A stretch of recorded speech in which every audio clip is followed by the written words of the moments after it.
Почитувани добар ден. Гостин во неделното интервју на Радио Слободна Европа е Борко Ристовски, министер за спорт.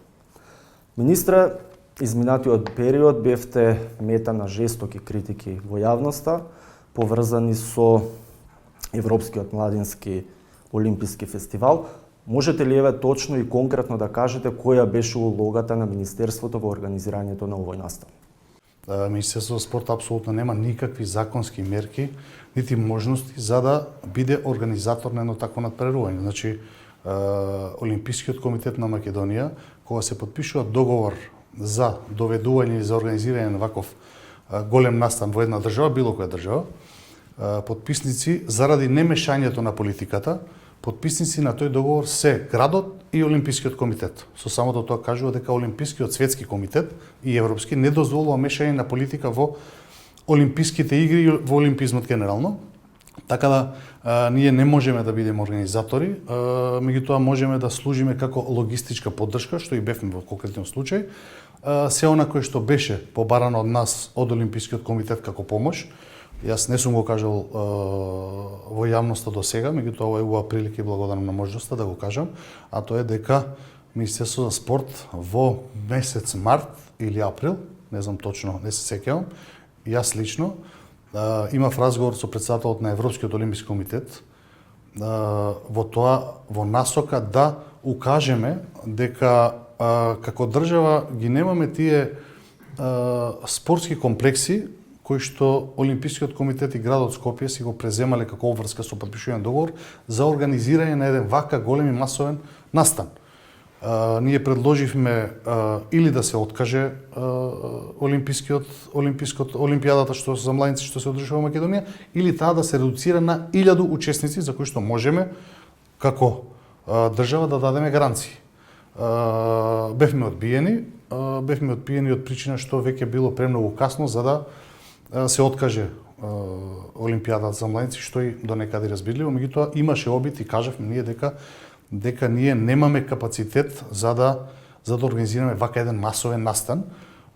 Морам да додам дека иако организацијата во еден момент затаи, меѓутоа не беше на ниво катастрофално кога што тоа сака да го прикаже поединци или опозицијата. И видите, кога ќе угостите преку 4000 дечиња, нормално е да има некои недостатоци. Не постои држава на светот или Олимписки комитет на светот или град на светот што може да го организира без недостатоци, тоа е во ред. Улогата на Министерството беше чисто логистичка. Кога зборувате дека како Министерство сте имале логистичка поддршка, во јавноста сам кажавте дека Министерството издвоило и 1 милион евра во однос на организацијата. Што конкретно офаќа тие пари? Од нас беше побарано, например, да купиме 150 нови кревечиња за студентските домови кои што ќе останат понатаму во студентските домови. Ние како министерство успеавме од една општествено одговорна компанија да замолиме да донира околу, не знам колку беа, 2000 перници и не знам, сите оние работи кои што се потребни за тие кревечиња. Беше побарано од нас да го обезбедиме дел од автобускиот превоз, кој што го обезбедивме. Беше побарано нас сите спортски сали да бидат дадени на користење бесплатно, што и донесовме одлука на влада и ги да ставивме сите оние спортски сали бесплатно на користење. И беше побарано нас да помогнеме во промоција на настанот, меѓутоа се тоа беше побарано нас во последните 2 месеци и ние тоа го направивме со рекламите на оние градски автобуси кои што може, не знам дали сте ги виделе вие, меѓутоа го направивме и тоа. Побара исто така да го забрзаме процесот со вадењето на визи за сите учесници, затоа што 4000 има држави кои што е подолг процесот на проверка од безбедности причини и токму се тие логистички причини за кои што работи кои што зборувам, кои што беа побарани од нас и ги обезбедивме. Значи, ако мене ме прашувате кога ќе подпишувате еден ваков договор за сериозна организација, мора државата да даде заедно со градот, кој што е домакин или Олимпискиот комитет, да работи на организација барем минимум 2 до 3 години, за да се создадат услови за беспрекорно работење или функционирање и одвивање на оваа олимпијада. Зборувам сега за делот за во одредени сали кај што немаше ладење, да се стават клими уреди да се направи ладење, ако има некој недостаток, не знам, технички на паркетот, на соблекувалните, се тоа да се изведе со време, меѓутоа пак ќе повторам, за ваква сериозна организација треба минимум 2 години припрема за да најнапред ја представите државата во едно светло, а второ и да тие дечиња се осеќаат комотно и да може да го дадат својот најдобар перформанс спортски зборува. На пресконференцијата, кога се отвараше настанот, седевте на иста маса со председателот на МОК Даниел Димевски, кој претходно лично вие го обвинувавте за криминал во работата, најавувавте кривични пријави против него, откако станавте и министер изјавивте, ако не се лажам, и дека не планирате да комуницирате со него. Како функционира еве еден спортски систем без соработка и комуникација помеѓу две така клучни институции? Дали, ако воопшто и немало комуникација, сте немале комуникација со Димевски, се одразило тоа и во контекст на организирањето на фестивалот? Јас моето мислење за председател на Олимпискиот комитет ќе го зажам за себе. Имаме наши несогласувања од минатото, меѓутоа јас морам да напоменам дека има многу поважни работи од тоа што јас мислам за Даниел Димевски и тоа што Даниел Димевски мисли за мене, а тоа е комуникацијата во интерес на државата.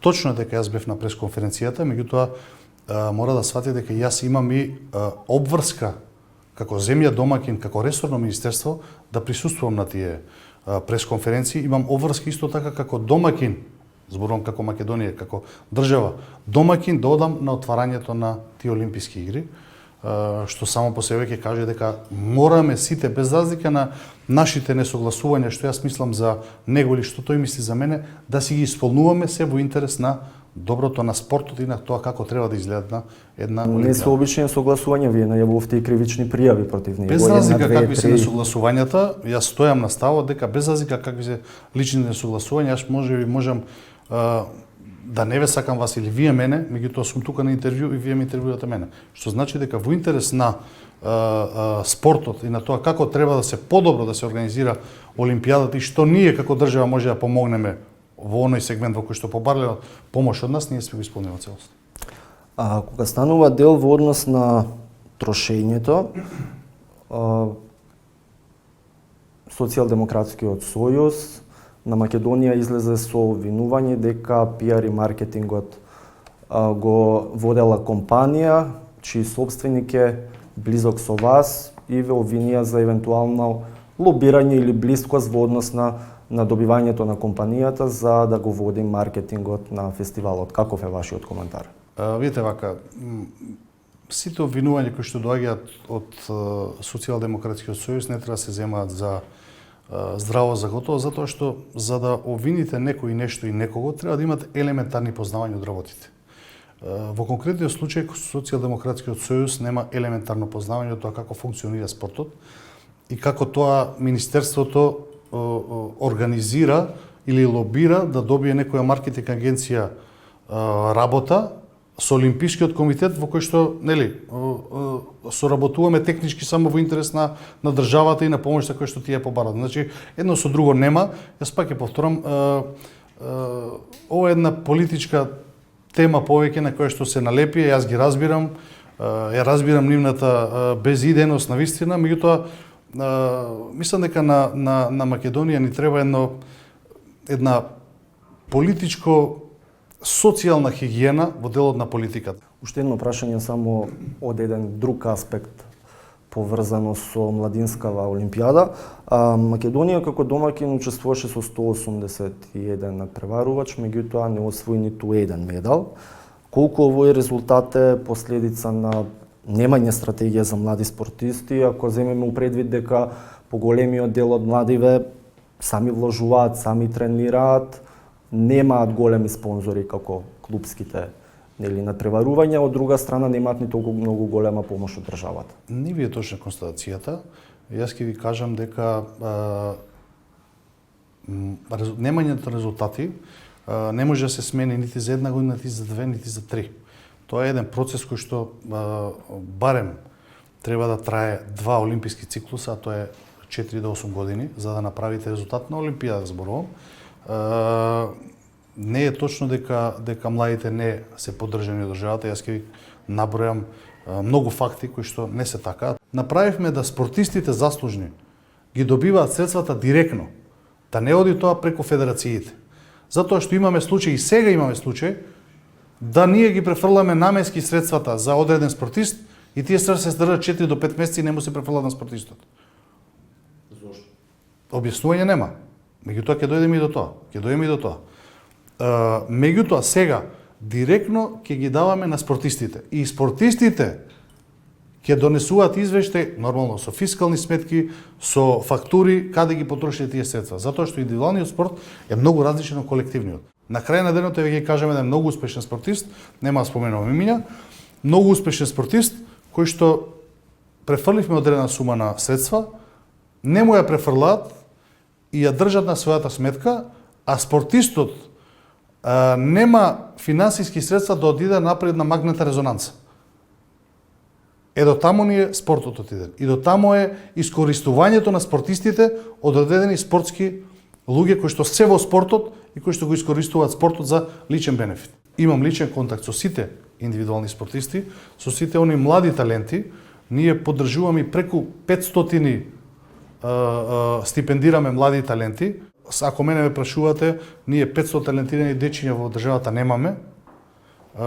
Дали имаме и 250 и затоа размислуваме во иднина да бројката се намали, а помошта во средства да се зголеми. Значи, ако земале, не знам, 8.000 денари, сега 250 дечиња да земат 15.000 денари секој месец и да навистина осетат таа помош.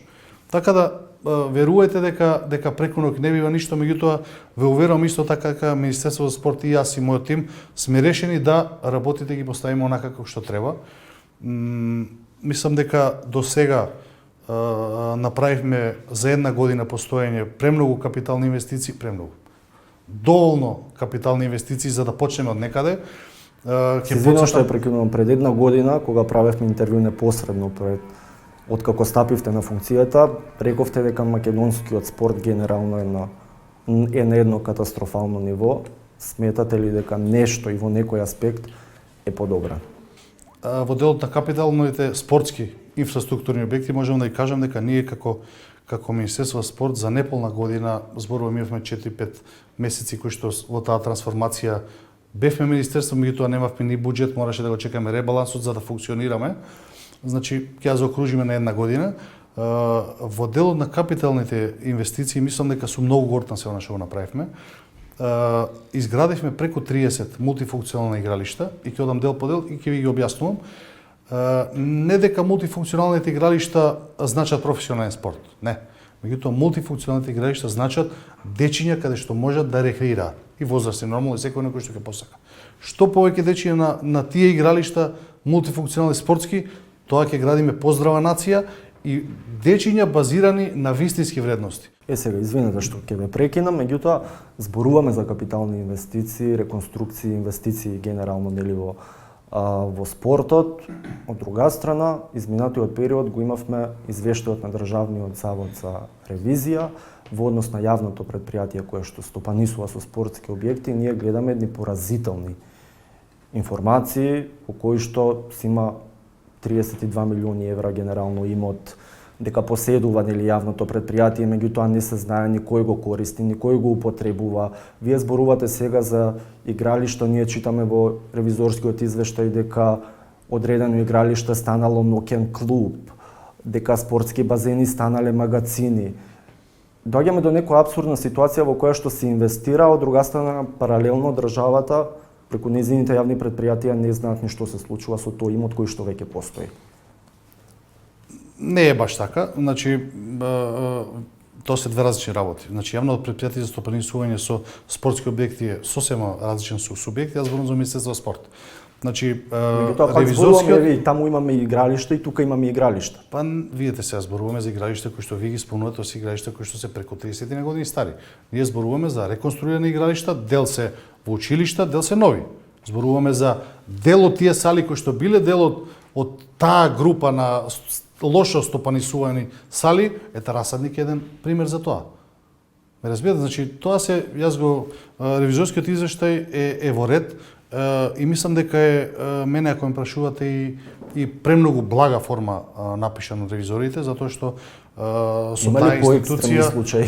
па има многу случаеви во кои што да речеме видите, тоа јавно предпријатие во изминативе 30 на години служеше за богатење на одредени луѓе кои што беа блиски до властите. Една, друга или трета, не навлагам, генерално ќе зборувам. Значи, ние и јас имам некои размислувања, дали ќе бидат прифатени од владата или не ќе видиме, меѓутоа имам некои размислувања да Министерството за спорт земе одредени објекти спортски кои што се од национален интерес, да ги реконструира и да се договориме дали ќе се дадат со јавно-приватно партнерство, да државата не го изгуби делот во контролата на тие спортски комплекси, да секогаш државата контролира дел од тоа. Не може вие да реконструираме ние спортски терени да го дајме на некој да го стопани со тоа. Апсолутно, според мене, додека сум јас министер, нема да се случи.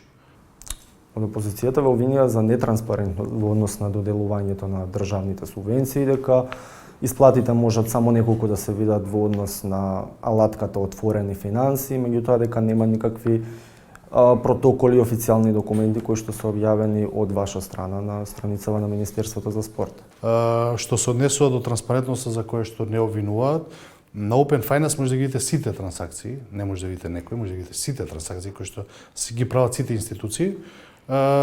Може би сакаат да направат некоја си извртување на вистина, тоа е дека Министерството за спорт немаше официјална веб страна, што не е по наша вина, нели, мора да има унифицирана веб страна и државата ги правеше тие за сите нови министерства, така да ако се водат во тој дел, окей, меѓутоа се она што секој оној кој што ќе побара било каква информација од Министерството за спорт, јас гарантирам дека во рок од 12 часа ќе биде одговорено. Така да за нетранспарентност не може да зборуваме затоа што ние сме отворено министерство, апсолутно нема што да криеме, ги променивме и критериумите како се доделуваат тие субвенции и апсолутно нити јас, нити било која од институција може да влие на тоа како се доделуваат тие субвенции во спортот. Актуелен бевте изминатиот период и во однос на јавната кавга со градоначалникот на општина Карпош, Стефче Јакимовски, во однос на салата Партизан.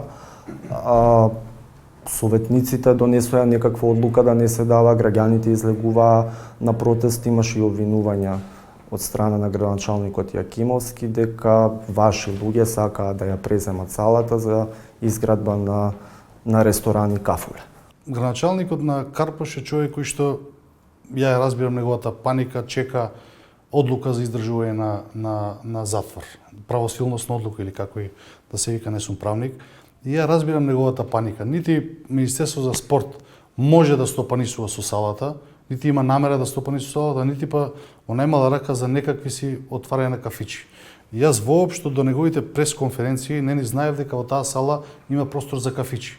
Меѓутоа, пак значи истата, како што кажав и претходно, пак значи се она кој што вие го планирате, мислите дека и другиот го планира.